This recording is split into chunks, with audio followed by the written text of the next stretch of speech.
Goeiemôre. So lekker om terug te wees en ons het 'n breek gevat en dis 'n nuwe week, 'n nuwe kwartaal, 'n nuwe maand wat aan is en ons is bietjie wildtuin toe gewees. Ons het beplan om 'n breek te vat en net bietjie weg te kom en dit was lekker in die wildtuin. Nou jy kan beplan, maar jy weet nie hoe gaan die staanplek wees nie, jy weet nie, gaan daar mense wees wat raas daar langs jou nie, jy weet nie eintlik hoe die weer gaan wees, en ons hou die weer dop, maar so wat, ons kan niks daaromtrent doen nie.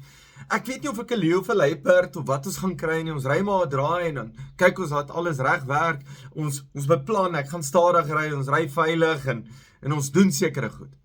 Maar ek weet nie eintlik wat die toekoms inhou nie.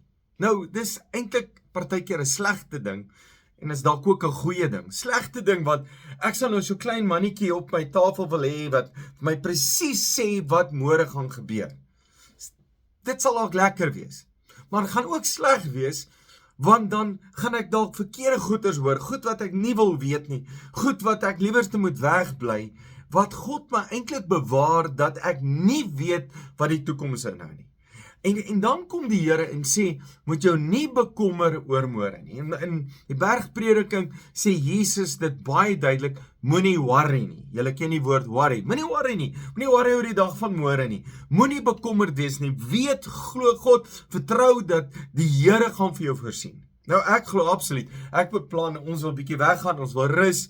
En dalk is dit God wat binne in my werk en sê, Johan, jy moet 'n slag stop en jy moet rus en jy bietjie weggaan. En dan help die Here laat alles in plek val en 'n klomp goeie goed met ons gebeur en lekker goed gebeur. En dalk nie alles soos ek dit wil hê nie. Ek sal elke dag leeu's wil sien en klomp goeters wil sien wat nou nie gebeur nie.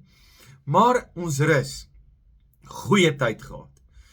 En dan sê Jesus, wat interessant is, die Bybel sê 365 keer moenie worry nie. En dan sê hy, ek sal jou help, ek sal laat alles reguit werk, 'n lekker staanplek, veilig gery, mooi gery, goed gery, goeie tyd gehad, want God laat goed uitwerk. Maar dan kom Jesus en hy gee vir ons 'n metode, hy gee vir ons 'n resep, hoe ek sukses kan hê. En mense dink nie altyd daaraan nie, hulle dink aan, dis maar net die Here wat praat, maar eintlik gee die Here my 'n baie goeie manier, en kan ek dit vir jou lees, in Matteus 6 vers 33, hy sê nee, beywer julle allereers vir die koninkryk van God, en vir die wil van God, dan sal hy ook al hierdie dinge gee.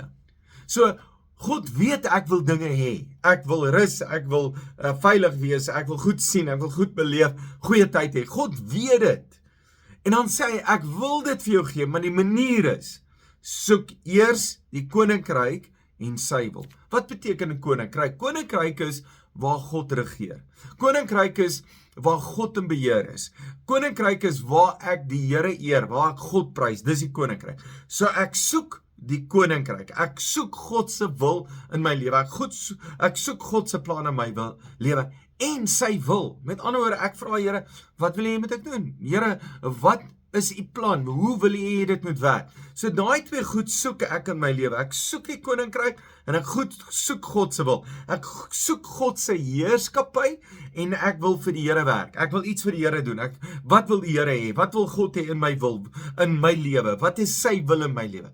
Dis wat ek soek. Dan sal God ook al die ander dinge byvoeg.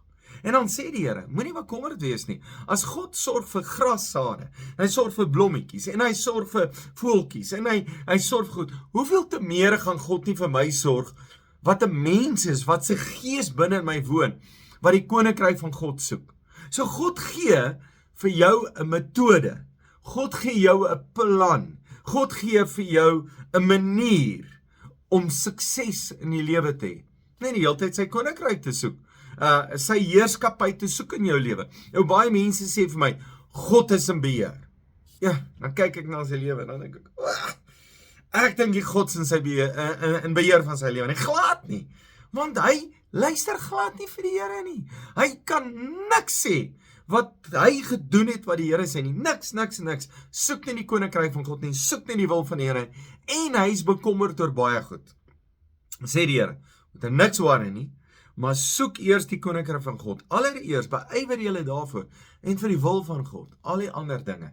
So wil jy nie hierdie week sê, kom ek sit my fokus daarop, dat ek soek God se wil, ek soek God se koninkryk, al die dinge gaan werk. Dankie dat jy God eerste stel in jou lewe. Jy is 'n great blessing.